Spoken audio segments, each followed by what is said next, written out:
3 फरवरी 2019 वो ठंडी रात राजस्थान का डूंगरपुर जिला जो गहरी नींद में डूबा हुआ था। लेकिन उसी सन्नाटे को अचानक से एक कॉल तोड़ के रख देता है। सागवाड़ा थाने के कंट्रोल रूम में करीब रात के 3 बजे के आसपास घबराया हुआ फोन कॉल आता है और कॉल करने वाला व्यक्ति वो आदमी घबराई हुई आवाज में ही बोलता है, साहब यहाँ कोडला नदी के पुल के नीचे एक कार गिरी हुई है और उसमें एक औरत यानी कि आसपास में ही एक औरत की लाश दिखाई दे रही है। अब ये सुनते ही पुलिस काफ़ी अलर्ट हो जाती है। सागवाड़ा थाने से तुरंत एक टीम घटना स्थल के लिए रवाना होती है।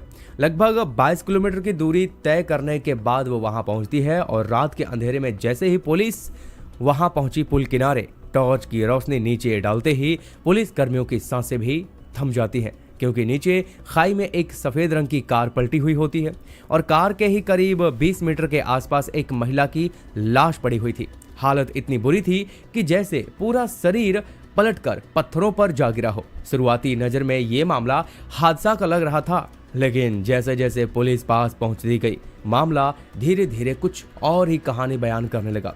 शरीर पर गहरे घाव के निशान, चेहरा बुरी तरीके से बिगड़ा हुआ या फिर ये कहें कि जानबूझ के बिगाड़ा गया था, ऐसा कुछ दृश्य देखने को लग रहा था। और आसपास का सीन देखकर पुलिस का दिमाग भी घूम गया। क्यों? क्योंकि कुछ ही दूरी पर कुछ ऐसा सामान मिला जो कहानी कुछ और ही बयां करने लग जाती है, और वो था।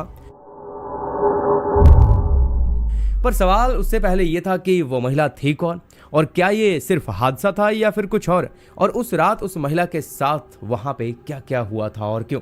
यकीन मानो गाइज, ये केस बाकी केसेस से बिल्कुल डिफरेंट है और रहस्यमय भी। सो हेलो गाइज, मेरा नाम है सुमित और आप देख रहे हैं Richa Sharma black magic murder case. Richa Sharma का जन्म राजस्थान के डूंगरपुर जिले में सागवाड़ा इलाके में हुआ था। उसके पिता के पास अच्छी खासी प्रॉपर्टी थी, जमीन जायदाद पैसा सब कुछ उसके पास था, यानी किसी भी चीज़ की कोई कमी नहीं थी।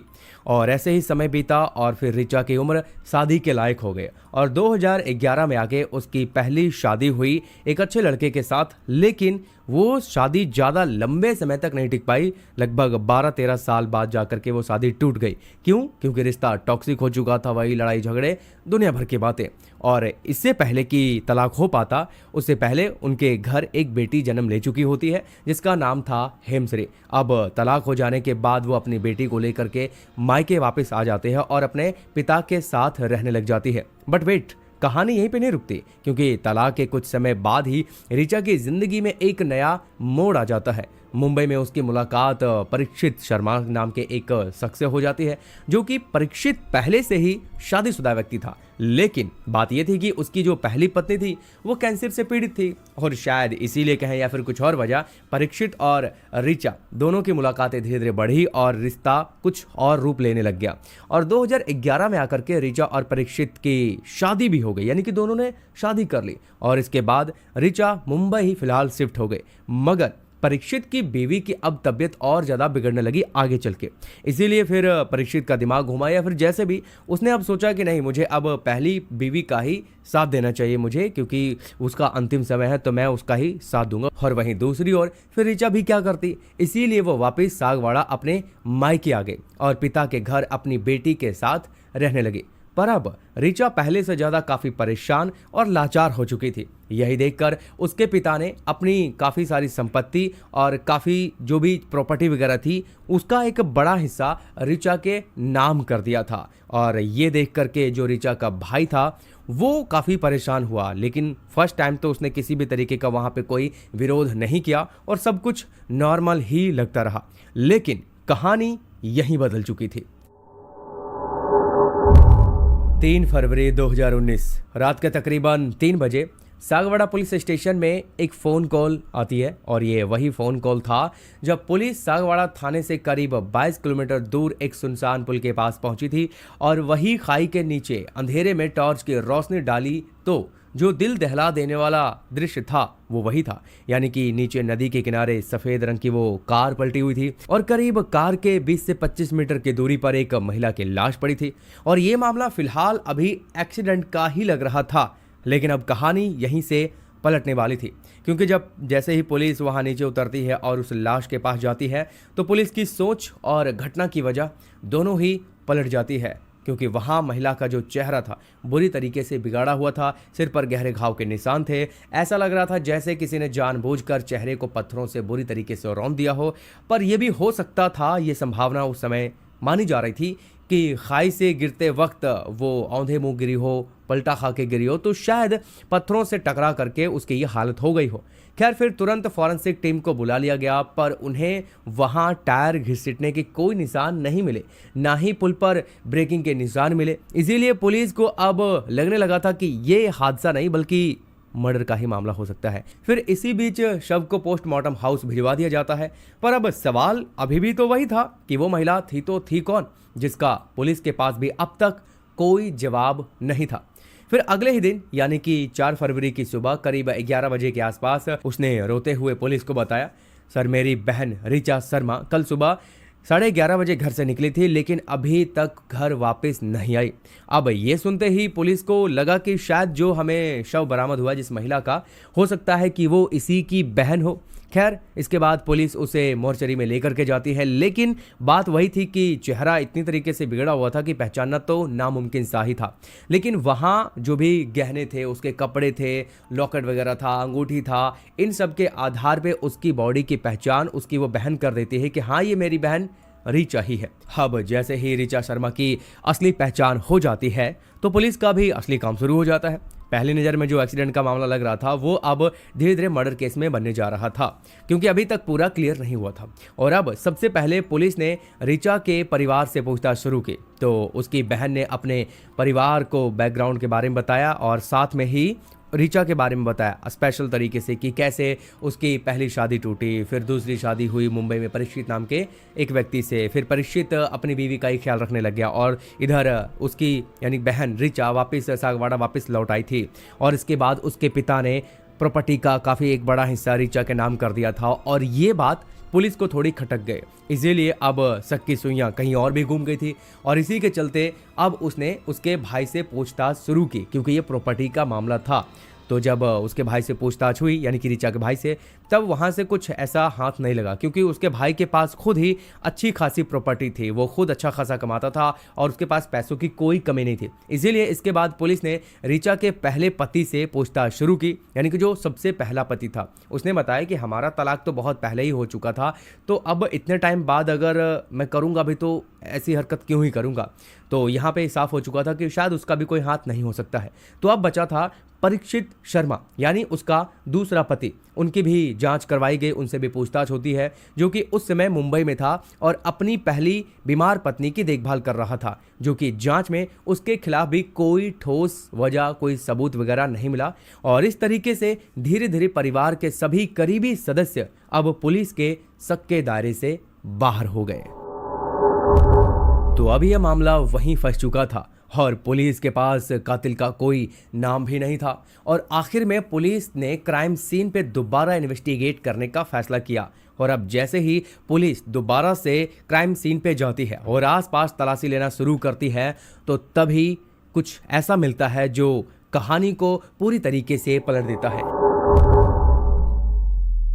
और खुलासे होने शुरू हो जाते हैं।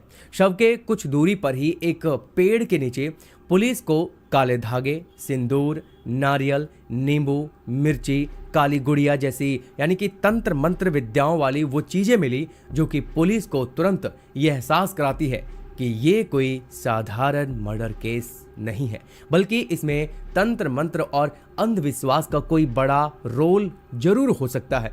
फिर पुलिस गांव वालों से पूछताछ करना शुरू करती है। तभी उनके सामने एक नाम सामने आता है, यानी प्रदीप, जो पेशे से एक तांत्रिक था और इस इलाके में लंबे समय से ब्लैक मैजिक करता था। फिर पुलिस तुरंत प्रदीप के घर पहुंची। पुलिस ने उसे ऋचा की फोटो दिखाई और उससे पूछा, क्या तुम इसे जानते हो?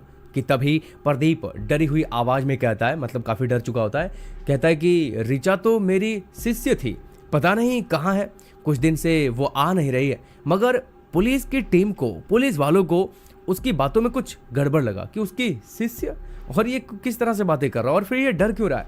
पुलिस ने फिर प्रदीप का कॉल रिकॉर्ड निकलवाना जरूरी समझा और यहीं से पहला बड़ा सबूत सामने आया। क्योंकि जिस रात ऋचा लापता हुई थी उसी रात प्रदीप ने ऋचा की बेटी को कॉल किया था और उसने ऋचा की बेटी से ये पूछा था कि तुम्हारी मम्मी घर से निकल गई है क्या, जबकि उसने पुलिस को बयान में ये बताया था कि उसे मालूम ही नहीं है कि ऋचा कहाँ गई है। तो उसका ये पूछने का क्या मतलब था। हाँ, प्रदीप यहीं पर फंस चुका था। फिर पुलिस ने प्रदीप को हिरासत में ले लिया। लंबी पूछताछ शुरू हो चुकी थी। पहले वो टाल मटोल करता रहा, लेकिन जब पुलिस ने दबाव बढ़ाया तो आखिरकार उसने सब कुछ उगल दिया। उसने कहा कि ऋचा मेरी कोई शिष्या विष्या नहीं है, वो तो बस किसी काले जादू को लेकर के मेरे पास आती है, कुछ काला जादू वगैरह करवाना चाहती है। और वहीं दूसरी तरफ वो बताता है कि एक और व्यक्ति है भूपेंद्र, यानी एक और नाम लेता है भूपेंद्र, जो कि एक स्कूल का मालिक है। अब इस बात को थोड़ा ध्यान से समझो, नहीं तो आप थोड़ा पजल हो जाओगे मैं क्या बोल रहा हूँ। तो एक तांत्रिक है, उसके कांटेक्ट में है ऋचा जो कि काला जादू करवाने के लिए आती है, और उसी के कांटेक्ट में है स्कूल का मालिक भूपेंद्र। तो अब ये नाम पुलिस के लिए एक नया नाम था जो कि उस तांत्रिक ने भूपेंद्र नाम लिया। तो अब जैसे ही भूपेंद्र को हिरासत में लिया गया तो उससे भी पूछताछ शुरू हो जाती है। भूपेंद्र से पुलिस पूछती है कि तुम ऋचा को कैसे जानते हो।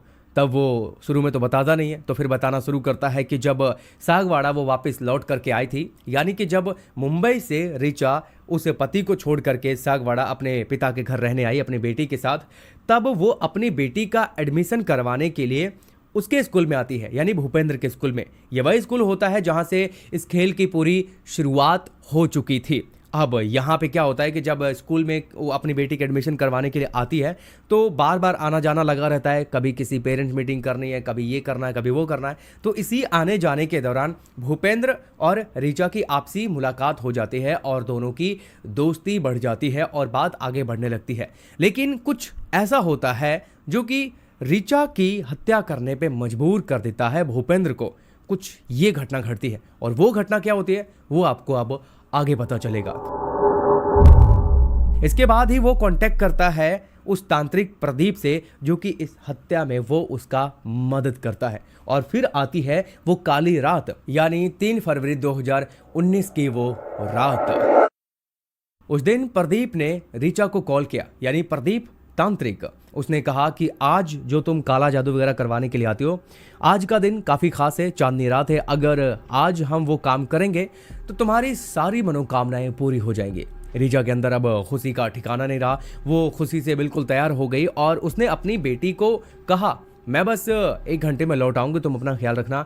अब ये कौन सी मनोकामनाएं थी, कुछ वो क्या प्राप्त करना चाहते थे काला जादू से, ये आपको आगे पता चलेगा।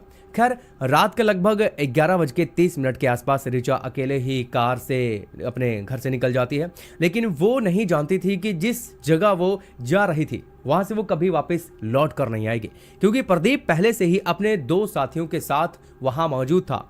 इसमें एक उसका साथी भूपेंद्र के स्कूल का ही था, यानी चपरासी। और जब ऋचा वहां पहुंची तो प्रदीप ने उसे तांत्रिक पूजा के लिए वहां पे बिठा दिया, यानी कि तांत्रिक पूजा के बहाने वो एक पेड़ के नीचे वहां पे लेकर के गया, उसे पत्थर पे बिठा दिया और उसके हाथ में एक थाली रख दी और उसमें कुछ तंत्र मंत्र गड़म गड़म की चीजें थी और उसे कहा कि तुम अब अपनी आंखें बंद करो और कुछ मंत्र वगैरह दिया और कहा कि तुम ये मंत्र पढ़ो।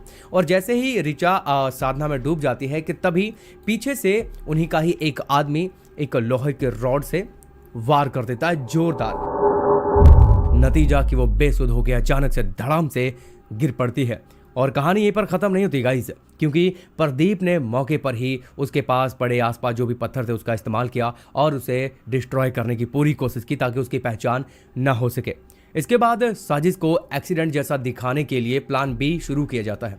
ऋचा की कार को पुल से धक्का मार के नीचे गिराया जाता है, लेकिन यहीं पर उन्होंने गलती कर दी थी कि अगर एक्सीडेंट दिखाना है तो ब्रेक वगैरह लगते हैं, टायर घसीटते हैं, तो वो निशान वगैरह तो थे नहीं। तो पुलिस को भी ये पहले ही समझ में आ चुका था कि ये कुछ और ही मामला है और पकड़ने में उनकी काफ़ी मदद हुई थी। और वहीं दूसरी तरफ जो तांत्रिक प्रदीप था उसने एक और होशियारी दिखाने की कोशिश की थी कि उसकी बेटी से फ़ोन करके ये पूछा था कि तुम्हारी माँ घर से निकल गई है या फिर नहीं, ताकि बाद में ये कहा जा सके कि मैंने तो पूछा था घर से निकली है नहीं, वो तो मेरे पास पहुंची ही नहीं। लेकिन फिर यही कॉल उसे पकड़वाने में सबसे बड़ी अहम भूमिका निभाती है। लेकिन वेट गाइस, अब तक तो आप सारी कहानी जरूर जान चुके हैं, लेकिन इस घटना के पीछे की घटना की असल वजह क्या थी, यह जानना भी बाकी है। दरअसल भूपेंद्र के बिजनेस में कुछ दिक्कतें चल रही थी। एक दिन उसने ऋचा के पास अपनी फाइनेंशियल प्रॉब्लम शेयर कर दी। ऋचा वैसे भी बड़े घर से थी, पिता की प्रॉपर्टी उसे मिल चुकी थी और पैसे की कोई तंगी नहीं थी, तो इसीलिए उसने बिना सोच संकोच के भूपेंद्र को 3 लाख रुपए से उधार देकर के मदद कर दी। यहीं से दोनों के बीच लेन देन का रिश्ता शुरू हो चुका था और बातें आगे बढ़नी शुरू हो चुकी थी। भूपेंद्र वादा करता रहा कि हाँ मैं पैसे लौटा दूंगा और ऐसे ही समय बीतता गया। ऋचा भी भरोसा करती रही, पर समय बीतने के बाद उसने पैसे भी अभी तक नहीं लौटाए थे और यहाँ पर ऋचा के मन में लालच आ गया कि जो भूपेंद्र का स्कूल है, अगर उसी स्कूल से आ रहे पैसे में उसे हिस्सेदारी मिल जाए तो लाइफ और भी अच्छी हो सकती है। तो इसीलिए अब उसने कहा भूपेंद्र से कि तुम एक काम करो, मुझे पैसे जल्दी से दे दो या फिर अब तुम अपने स्कूल से आने वाले पैसों से मुझे हिस्सेदारी दे दो। ये सुनकर के भूपेंद्र काफी डर जाता है कि ये अब तो मुझसे हिस्सेदारी मांगने लगी है। तो अब वो क्या कर रहा था, पैसे देने के इरादे में तो बिल्कुल नहीं था कि जो उधार ले वो पैसे दे, और ना ही वो हिस्सेदारी देना चाहता था। लेकिन वहीं जो ऋचा थी उसके ऊपर काफ़ी दबाव बनाती जा रही थी और इसी दबाव के चलते वो काफ़ी परेशान हो रहा था और आगे चल के उसने एक गहरी साजिश शुरू कर दी कि कहीं ना कहीं अब इसका कुछ करना ही होगा। तब जाकर के उसने तांत्रिक प्रदीप से कॉन्टैक्ट किया और उसने उसे जाकर के कहा कि तुम एक काम करो, कुछ भी करो, मतलब कुछ ऐसा करो कि ये मुझसे पैसे मांगना ही बंद कर दे। अब ये सुनने के बाद जो तांत्रिक प्रदीप होता है वो अच्छे से समझ जाता है कि दोनों पार्टियों से काफ़ी अच्छा पैसा वसूला जा सकता है, क्योंकि अब तक वो काफ़ी लोगों को बेवकूफ़ बना चुका था। तो अब वो ऋचा से कांटेक्ट करता है और ऋचा को बताता है कि कैसे क्या क्या करना है, तो तुम्हारी प्रॉपर्टी मतलब उसमें हिस्सेदारी मिल सकती है, क्योंकि खुद ऋचा भी तो लालच में थी कि मुझे कैसे भी करके उसकी प्रॉपर्टी में यानी स्कूल की प्रॉपर्टी में हिस्सा वगैरह मिल जाए। अब ऋचा से उसने 2.5 लाख रुपए ले लिए और वहीं दूसरी तरफ भूपेंद्र से भी 1.5 लाख रुपए ले लिए। लेकिन इसके बाद जब भूपेंद्र को इन सबसे भी काफ़ी नहीं लगा कि ये सब बात नहीं बनेगी अब, तब उसके मन में सीधी साजिश बनने लगी कि अगर ऋचा को ही रास्ते से हटा दिया जाए तो सारा खेल खत्म हो सकता है। और यहीं से बनी ऋचा की हत्या की स्क्रिप्ट, जिसे उन्होंने बखूबी अंजाम दिया। वैसे आखिरकार इस पूरे हत्याकांड में चारों मुख्य आरोपी गिरफ्तार हुए हैं, कोर्ट में मुकदमा चला और सबूत इतने ठोस हो चुके थे कि सभी को उम्र कैद की सजा सुना दी गई। वैसे ये केस मुझे बहुत ही अलग लगा। बाकी इसमें किसकी गलती थी क्या थी ये तो मैं कुछ नहीं कहने वाला, मैं बस आपसे जानना चाहता हूँ क्योंकि मेरा जितना काम होता है मैं कर देता हूँ। बाकी आप लोग मुझे कमेंट करके बताया करो आप किस मतलब आप क्या कहना चाहते हैं इस केस के बारे में। और हाँ प्लीज़ पिन कमेंट चेकआउट करो, मुझे टेलीग्राम व्हाट्सअप या कहीं भी फॉलो करना चाहते हो प्लीज़ कीजिए, साथ में इंस्टाग्राम पे फॉलो करना मत भूलना यार। और आज की वीडियो कैसे लगी प्लीज़ कमेंट करके बता देना। बाकी मिलते हैं अगली वीडियो में, तब तक के लिए बने रहे हमारे साथ। जय हिंद, जय भारत।